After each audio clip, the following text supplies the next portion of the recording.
तो इस वीडियो में दोस्तों हम कुछ क्वालिटी कंपनीज को देखने वाले हैं जिनके स्टॉक्स को कल की डेट में आपको रडार पर रखना चाहिए इन्वेस्टमेंट करने के लिए।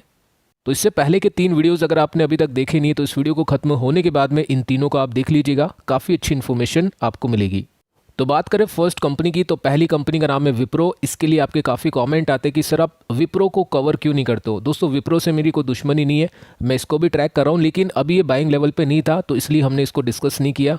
टेक्निकल आप देख सकते हैं, यहाँ पे स्टॉक अपने रेसिस्टेंस पर चला गया था और प्रॉफिट की बुकिंग आपको इसमें दिखाई दी है। आज भी 2 से 2.5% स्टॉक टूटा है। तो अभी स्टॉक के लेवल की बात करें तो 694 रुपीज़ का स्टॉक आपको दिखाई देगा। और RSI के लेवल की बात करें तो अभी भी फियर जोन में नहीं है, 53 का लेवल इसमें आपको दिखाई देगा। तो आज इस वीडियो में हम इसको इसीलिए कवर करें कि कल बाय चांस इसके अंदर और भी प्रॉफिट की बुकिंग दिखाई दे और स्टॉक आपको नीचे जाता हुआ दिखाई दे तो बिल्कुल आप इस कंपनी में इन्वेस्टमेंट कर सकते हैं। दोस्तों IT की बात करें तो IT की कुछ बड़ी कंपनीज आपके पोर्टफोलियो में होनी चाहिए। TCS 3400 रुपये के लेवल पे बाय करने का था, अभी ऊपर आ चुका है। एसिल टेक को भी हमने डिस्कस किया था, इन्फी को भी हमने 1800 रुपये के लेवल पे डिस्कस किया था। तो अभी जो इन्वेस्टमेंट करने के लिए स्टॉक है जो रडार पर रखना चाहिए वो है विप्रो, अगर आपको बड़ी IT कंपनी में निवेश करना है तो इस कंपनी की अर्निंग्स आने वाली 12 जनवरी को, तो चाहे तो आप 12 जनवरी का वेट भी कर सकते हैं, नहीं तो आप अभी भी इन्वेस्टमेंट कर सकते हैं, क्योंकि अर्निंग्स अगर एक्सपेक्टेशन से अच्छी आएगी तो स्टॉक काफ़ी ऊपर जा सकता है। जिस तरह से दोस्तों आप पहले भी देख सकते हैं कि यहाँ पे स्टॉक की जो अर्निंग्स थी काफ़ी अच्छी आई थी, गैप अप ओपनिंग आपको इसमें दिखाई दी थी। वो तो मार्केट के अंदर पैनिक आ गया था तो इस वजह से स्टॉक आपको नीचे दिखाई दे रहा है, नहीं तो ये स्टॉक यहाँ से ऊपर जाता हुआ दिखाई दे सकता था। तो अभी इस टाइम पे IT इंडेक्स में या IT स्टॉक्स के ऊपर आपका मैक्सिमम फोकस होना चाहिए। तो सेकंड कंपनी की बात करें तो सेकंड कंपनी का नाम है LTI और ये एक इमर्जिंग IT कंपनी है, यानी दिग्गज IT कंपनीज़ में से जो नाम हम देख चुके हैं जैसे इन्फोसिस का, विप्रो का, TCS का, जो बड़ी दिग्गज कंपनीज़ है उनमें से। तो अगर हम छोटी दिग्गज कंपनीज़ की बात करें या मीडियम साइज दिग्गज कंपनीज़ की बात करें तो इसका एक नाम उसके अंदर देखने को मिलेगा। तो अगर आपको डिसेंट रिटर्न्स चाहिए, स्टेबल, तो आपको वो कंपनीज़ लेनी चाहिए पहले, और उसके बाद में इमर्जिंग कंपनीज़ भी आपके पास में होनी चाहिए ताकि पैसा आपका जल्दी जल्दी मल्टीप्लाई हो पाए। तो उसके लिए आप इस कंपनी को देख सकते हैं। यहाँ पे आप नोट करिए कि ये जो कंपनी है, मतलब जो स्टॉक है, 7000 के लेवल पे आने की कोशिश कर रहा है, जहाँ पे इसका पहला बाइंग लेवल बन सकता है। 7000 रुपये के लेवल पे इसका सपोर्ट बनेगा और उसके बाद में 6500 रुपये के लेवल पे इसका सपोर्ट बनेगा। और रेसिस्टेंस की बात करें तो 7500 रुपये का रेसिस्टेंस है। तो ये चीज़ आपको नोट करनी है। इस हिसाब से आप चाहे तो अपनी बाइंग को इनिशिएट कर सकते हैं। अभी आप देखिए 50 के लेवल पर आ चुका है, तो 7000 पे आते ही ये 50 के नीचे आपको दिखाई देगा। इसके बाद में तीसरी कंपनी LTTS और ये भी अच्छी कंपनी है, प्रोडक्ट IT कंपनी है, और यहाँ पे भी हमने इसको डिस्कस किया था कि इन लेवल्स पे नहीं खरीदना है, ऊपर के लेवल पे, क्योंकि रेसिस्टेंस होते हैं यहाँ पे प्रॉफिट की बुकिंग के चांसेस काफ़ी अच्छे होते हैं, क्योंकि RSI आप देखिए काफ़ी ऊपर आ गया था और उसके बाद में प्रॉफिट की बुकिंग इसमें स्टार्ट हो चुकी है। तो आप देखिए यहाँ पे जो दोस्तों सपोर्ट बनेगा वो बनेगा 5500 का, यानी 5500 का, 5500 का, और उसके बाद में वापस से 5000, और ये आप देख सकते हैं। वैसे इतना नीचे नहीं आएगा, लेकिन आपको जस्ट मैं बताने की कोशिश कर रहा हूँ कि हर 500 रुपये के गैप में इसके अंदर एक एक सपोर्ट एंड एक एक रेजिस्टेंस आपको दिखाई दे रहे, आप यहाँ पे नोट कर सकते हैं। तो इस तरह से आपको इन कंपनीज़ में बाइंग करने का प्लान करना चाहिए। फोर्थ कंपनी की बात करें तो चौथी कंपनी है Naukri.com। ऊपर आप कंपनी का नाम देख सकते हैं, और ये जो स्टॉक है अभी काफ़ी टाइम से चल नहीं रहा है। इसके अंदर शार्प फॉल आपको दिखाई दिया था, आप देख सकते हैं इस तरह से, लेकिन उसके बाद में तेजी भी हो गई, लेकिन यहाँ पे ये अटक चुका है। 5500 का जो सपोर्ट है वो लेने की कोशिश कर रहा है। तो 5500 पे आप कुछ क्वांटिटी खरीद सकते हैं। उसके बाद में सेकंड इंस्टॉलमेंट अगर आपको लगानी तो 5000 के लेवल पे लगा सकते हैं, और अगर आपने 6000 के लेवल पे भी खरीदा है तो डरने की कोई आवश्यकता नहीं है। अगर आपने अच्छा खासा वेटेज इसमें नहीं दिया है तो अभी भी कुछ क्वांटिटी आप ऐड कर सकते हैं। हर दिन आपको हर एक स्टॉक चलता हुआ दिखाई नहीं देगा। कभी कभी क्या होगा, कुछ स्टॉक्स नहीं चलेंगे, कभी कभी कुछ स्टॉक्स चलेंगे। हमने काफ़ी बार ऐसा देखा है कि निफ्टी ऑल टाइम हाई पर था तब काफ़ी स्टॉक्स नीचे थे, लेकिन अभी जब निफ्टी लो पर चला गया था तो काफ़ी स्टॉक्स ऊपर चले गए थे। तो ये सारी चीज़ें आपको चिंताएं नहीं करनी है, आपको अच्छी कंपनीज़ के ऊपर फोकस करना है और लॉन्ग टर्म के लिए आपको गोल सेट करके चलना है। इसके बाद में दोस्तों फिफ्थ कंपनी की बात करें तो ये कंपनी मार्केट की लीडर तो है ही, और साथ में इस निफ्टी की भी लीडर है। कंपनी का नाम है रिलायंस इंडस्ट्री, और यहाँ पे स्टॉक आप देखिए 2440 के लेवल पे काम कर रहा है और 2200 रुपये का सपोर्ट लेके ऊपर जाने की कोशिश कर रहा है। ट्रेंड इसका रिवर्स हो चुका है, यहाँ पे आप नोट कर सकते हैं। और RSI के लेवल की बात करें तो 53 का RSI अभी आपको इसमें दिखाई देगा। रिलायंस के पास में दोस्तों पहले से ही काफ़ी अच्छा एम्पायर था, लेकिन अभी न्यू एज एम्पायर रिलायंस खड़ा करने की कोशिश कर रहा है। पैसा हो तो क्या कुछ नहीं किया जा सकता है। तो आप देख सकते हैं प्राइवेट एक्विटी का भी ये काम कर रहा है, प्राइवेट एक्विटी इन्वेस्टर आप जिसको बोल सकते हैं।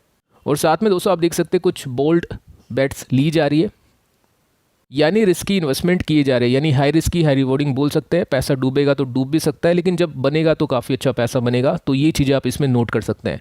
तो रिलायंस ने पहले जियो प्लेटफॉर्म बनाया, यहाँ से इस कंपनी को टोटल मतलब चेंज हो चुकी थी कंपनी। जियो प्लेटफॉर्म में से कुछ स्टेक बेचा, काफ़ी सारे पैसे उठाए, उस पैसे को यूज़ किया डेट को पे करने के लिए, और जो एक्स्ट्रा पैसे बच चुके हैं उसको भी यूज़ कर रहा है स्टेक्स बाय करने के लिए।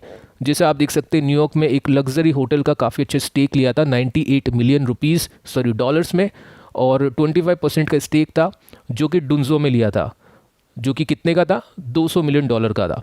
तो ये डिलीवरी प्लेटफॉर्म है, एक तरह से आप देख सकते हैं ये जो कंपनी है अपने आप को एक्सपेंड करने की कोशिश कर रही है। तो चाहे तो आप इसके ऊपर भी ध्यान दे सकते हैं। अगर हम रिलायंस के एक्विजिशन की बात करें 2018 से अभी तक के, तो आप नोट कर सकते हैं यहाँ पे आपको दिखाई देगा कि टेलीकॉम इंटरनेट में सबसे ज़्यादा एक्विजिशन हुआ है। नीचे की तरफ आप देख सकते हैं यहाँ पे टेलीकॉम एंड इंटरनेट में, और इसके बाद में रीन्यूएबल एनर्जी ये सेकंड नंबर पे है मैक्सिमम।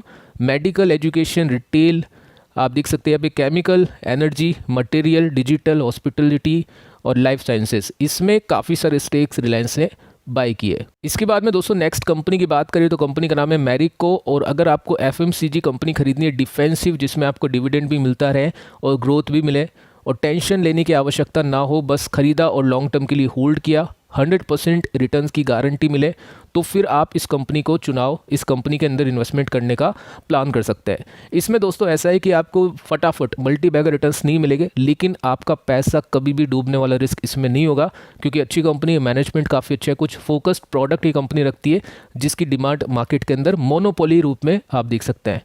तो 505 रुपये का स्टॉक है, 43 का RSI आपको दिखाई देगा। चाहे तो इस कंपनी के ऊपर विचार कर सकते हैं।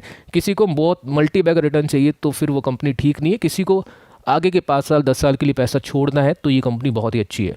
इसके बाद में रिमाइंडर के लिए रोसेरे बायोटेक अगेन एंड अगेन, क्योंकि केमिकल सेक्टर बूम करेगा दोबारा से, और जो कंपनीज अभी नीचे मिल रही है उनमें इन्वेस्टमेंट करने के मौके आपको देखने चाहिए। अब काफ़ी लोगों को लग रहा होगा कि ये करेक्शन कैसा, मतलब इतना बड़ा करेक्शन कैसे आ गया। दोस्तों बड़ा करेक्शन नहीं है, कंपनी इसी तरह से चलती है। कंपनी का स्टॉक आपको कुछ इस तरह के पैटर्न में चलता हुआ दिखाई देगा, आप यहाँ पे नोट कर सकते हैं। काफ़ी बड़ी तेज़ी इस तरफ देखिए, और उसके बाद में मंदी, काफ़ी बड़ी तेज़ी, उसके बाद में मंदी, ये इसी तरह से परफॉर्म करता है। जब मंदी आती है या फिर जब करेक्शन आता है तो कभी कभी थोड़ा सा बड़ा आ जाता है। आप देख सकते हैं यहाँ पे इस जगह आप नोट करिए, ये तेज़ी, उसके बाद में ये इस तरह का करेक्शन। तो अभी भी आप देखिए ये तेज़ी और इसी तरह का करेक्शन देखने को मिलेगा, और करेक्शन थोड़ा सा बड़ा इसलिए हो चुका है क्योंकि यहाँ पे इस जगह तो मार्केट गिरा नहीं था कुछ खास, तो करेक्शंस छोटे थे, लेकिन अभी मार्केट भी पैनिक में था तो ये करेक्शन थोड़ा सा खिंच चुका है। लेकिन अभी भी अगर हम देखें तो रिवर्सल इसमें नहीं हुआ है। जब तक ये पैटर्न ब्रेक नहीं होगा, जब तक रिवर्सल नहीं माना जाएगा, तो आज नहीं तो कल पैटर्न ब्रेक होगा, क्योंकि कंपनी अच्छी है, फंडामेंटली साउंड है। छोटी कंपनी, छोटा इन्वेस्टमेंट करना, बड़ा इन्वेस्टमेंट करना है तो पीडीलाइट के ऊपर आप फोकस कर सकते हैं अगले करेक्शन में। इसके बाद में अगली कंपनी है डिक्सन टेक, इसके ऊपर आपको नज़र रखनी चाहिए। टेक्निकल्स अगर हम देखें तो कुछ इस तरह का पैटर्न आपको बनता हुआ दिखाई देगा, आप देख सकते हैं यहाँ पे और यहाँ पे। तो ये आप नोट करिए कि जो भी इसके बाद में करेक्शन हुआ है उसके मतलब इतना ज़्यादा गिरा नहीं है। पॉइंट देखिए यहाँ पे बॉटम का थोड़ा सा ऊपर हो गया, यहाँ पे बॉटम थोड़ा सा ऊपर बना, यहाँ पे थोड़ा सा और ऊपर बना। तो गारंटी नहीं है 100% कि ये पैटर्न ब्रेक नहीं होगा, लेकिन फिर भी अगर आपको डिक्सन में इन्वेस्टमेंट करना है तो इन लेवल्स पे कुछ क्वांटिटी ले सकते हैं। उसके बाद में 5000 के आसपास अगर आपको मिलता है तो वहाँ पे भी ले सकते हैं, क्योंकि RSI अभी आपको 44 के लेवल पे दिखाई देगा। सेकंड पॉइंट आप क्या कर सकते हैं कि नंबर्स का वेट कर सकते हैं, क्योंकि इस कंपनी के CFO ने कहा है कि नंबर्स अच्छे आने के चांसेस थोड़े से कम है, लेकिन इस कंपनी के MD ने कहा है कि नंबर्स बहुत अच्छे आएंगे।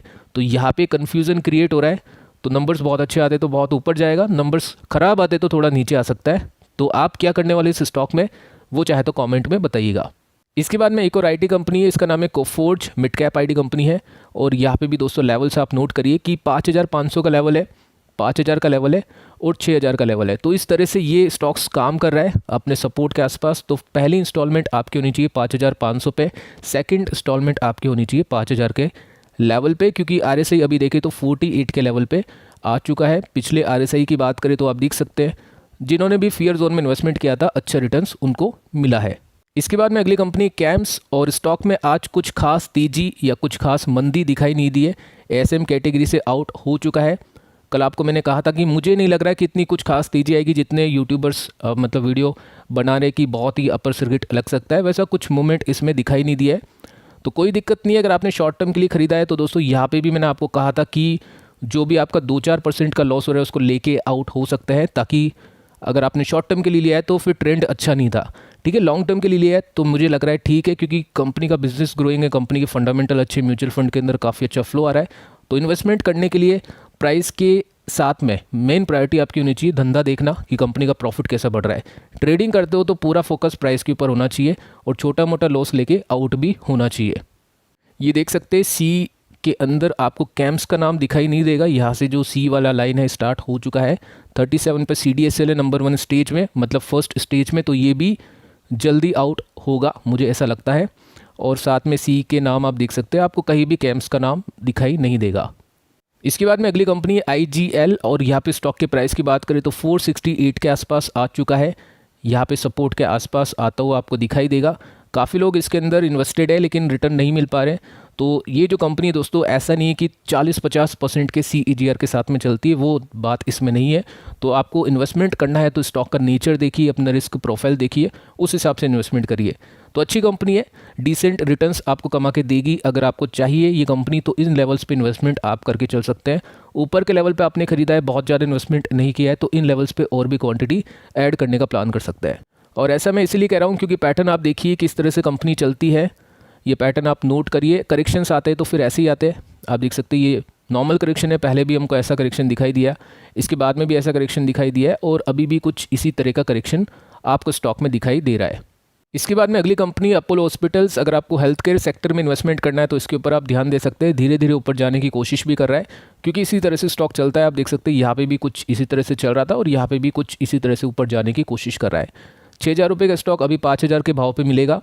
और RSI के लेवल की बात करें तो 52 का RSI लेवल। लॉन्ग टर्म के लिए इन्वेस्टमेंट करना दोस्तों, शॉर्ट टर्म के लिए इन्वेस्टमेंट करोगे तो थोड़ा सा अप्स एंड डाउन्स इसमें हो सकता है। बाकी लॉन्ग टर्म में अगर आपको इस सेक्टर में वेटेज देना है तो ये उस सेक्टर का मार्केट का लीडर है। इसके बाद में नेक्स्ट कंपनी डीमार्ट। आज के सेकंड वीडियो में हमने डिटेल में बात की इसके बारे में, तो चाहे तो आप वीडियो को देख सकते हैं। कुछ डाउट रहते हैं आपके रिटर्न ऑन कैपिटल एम्प्लॉयड को लेकर, और भी काफ़ी सारे डाउट रहते हैं वैल्यूएशन को लेकर, तो वो हमने उस वीडियो में डिस्कस किया है। तो 4635 रुपीज़ के लेवल पे आपको स्टॉक दिखाई देगा। 44 का RSI आप देख सकते हैं फियर जोन में आ चुका है। एक बार आप इसके पैटर्न को थोड़ा सा ध्यान से देखने की कोशिश करिए, आपको आइडिया मिलेगा कि स्टॉक किस तरह से परफॉर्म करता है। अगर आप पिछली बार का मूवमेंट देखोगे तो इसी तरह से स्टॉक ऊपर गया था, और ये जो करेक्शन है और ये जो करेक्शन है, इसको दोनों को देखिए, दोनों सेम काइंड ऑफ पैटर्न में आपको दिखाई देंगे। इसी तरह से स्टॉक नीचे जाता है काफ़ी देर तक, कुछ महीनों तक एक ही जोन में काम करता है, अटक जाता है, उसके बाद में फिर बड़ी तेज़ी आती है। और तेज़ी ऐसी भी नहीं आती कि स्टॉक डबल ट्रिपल हो जाएगा। कोई स्मॉल कैप कंपनी नहीं है, एक डिसेंट या फिर मोर देन डिसेंट आप बोल सकते हैं रिटर्न्स देने वाली कंपनी है। तो उसी तरह का करेक्शन अभी आपको दिखाई देगा। स्टॉक गिर चुका है और यहाँ पे कंसोलिडेट होने की कोशिश कर रहा है। तो बेसिकली ये जो ब्रोकर्स होते हैं दोस्तों, ये होने भी चाहिए, क्योंकि ये जो ब्रोकर्स हैं इनकी वजह से इन्वेस्टमेंट करने के मौके मिलते हैं, इनको खुद को और हमको भी, ठीक है। आप देख सकते हैं 3800 के टारगेट आपको जेफरीज ने दी है स्टॉक के नीचे जाने के लिए। और अगर हम इंडियन ब्रोकर की बात करें तो इनका नाम है प्रभुदास लीलाधर, और इनके जो टारगेट है वो आप नीचे देख सकते हैं, काफ़ी अच्छे 5345 के लेवल पे। तो एक चीज़ आप नोट करिए कि एक टाइम था जब बजाज फाइनेंस के लिए भी 6,000 या 5,500 के टारगेट दिए थे, अभी वो 8,000 जाने की कोशिश कर रहा है। ये चीज़ आप नोट करिए। और ये जो ब्रोकर है प्रभुदास लीलाधर, इनके जो रिसर्च अगर आप देखोगे तो एफिल इंडिया के लिए इन्होंने अच्छे टारगेट दिए थे और वो टारगेट अचीव भी हो चुके हैं। एफिल इंडिया चला भी है, और भी मैंने इनके काफ़ी सारे मतलब स्टॉक्स देखे हैं जिनके टारगेट हिट होते हैं। मतलब इनकी जो रिसर्च है वो थोड़ी सी ऑप्टिमिस्टिक होती है, क्योंकि इन्वेस्टर्स को हमेशा ऑप्टिमिस्टिक रहना चाहिए, क्योंकि इन्वेस्टमेंट अगर आप करोगे तो आपको शॉर्ट सेलिंग तो करनी नहीं है, तो आपको लॉन्ग टर्म के लिए बैट करनी है, जिसमें आपको ऑप्टिमिस्टिक होना ही पड़ेगा। तो यहाँ पे इनके हिसाब से स्टॉक ऊपर जा सकता है और जेफरीज के हिसाब से स्टॉक नीचे जा सकता है। और एक और एनालिस्ट की कमी थी, इनको आप देख सकते हैं, इनका नाम है संदीप संभरवाल, ये ऐसा आप देख सकते हैं। और इनका अभी आर्टिकल अपलोड हुआ है, एक्सपर्ट का व्यू आप ऊपर देख सकते हैं कि डीमार्ट की कोई वैल्यू नहीं है अभी न्यू बायर्स के लिए इस प्राइस पर। तो ये वही शख्स है जिन्होंने डीमार्ट के टारगेट तो नीचे दिए, साथ में बजाज के भी शायद 5,500 या 6,000, आइडिया नहीं है टारगेट का, बट इतना पता है कि नीचे के टारगेट दिए थे, लेकिन वो अचीव नहीं हुआ है। और इससे पहले भी दोस्तों इनके काफ़ी सारे टारगेट्स देखने को मिले थे एशियन पेंट के, मतलब इनको बस पी रेशो देख के टारगेट देना है, लेकिन इनको ये शायद नहीं पता है कि पी रेशो के पीछे का लॉजिक क्या है। एशियन पेंट पिडिलाइट कंपनी क्यों इन पी पर भी बहुत ही सस्ती है, क्योंकि उनके फ्री कैश फ्लो अगर आप देखोगे तो आपको आइडिया मिलेगा कि क्यों ये कंपनी इन लेवल्स पे भी सस्ती है। अगर आप जस्ट पी रेशो को देखकर इन्वेस्टमेंट करो तो सबसे बड़ी दोस्तों गलती करो। सस्ती चीज़ सस्ती होगी इस मार्केट के अंदर और महंगी चीज़ और महंगी होगी। वो कहते हैं ना दोस्तों, महंगा रोए एक बार, सस्ता रोए बार बार। तो सस्ती कंपनीज आपको भी शॉर्ट टर्म में तो चलती हुई दिखाई देगी, लेकिन लॉन्ग टर्म में चलती हुई नहीं दिखाई देगी। तो आपको बार बार उनको खरीदना पड़ेगा, इसलिए कहते हैं सस्ता रोए बार बार। और महंगा रोए एक बार, यानी महंगे को बस एक बार लेना है अच्छी तरह से, अच्छी खासी क्वांटिटी, उसके बाद में बस आपको होल्ड करना है। तो ये जो कॉन्सेप्ट है ये मार्केट के अंदर अप्लाई होता है, बाकी डिसीजन आपका है क्योंकि पैसा भी आपका है। तो फिलहाल दोस्तों इस वीडियो में इतने ही। अगर आपको वीडियो पसंद आता है तो वीडियो को लाइक आप कर सकते हैं, चैनल पे न्यू है तो सब्सक्राइब कर सकते हैं, बेल आइकन हिट कर दीजिएगा। मिलते हैं नेक्स्ट वीडियो में किसी और इन्फॉर्मेशन के साथ, तब तक के लिए बाय बाय दोस्तों।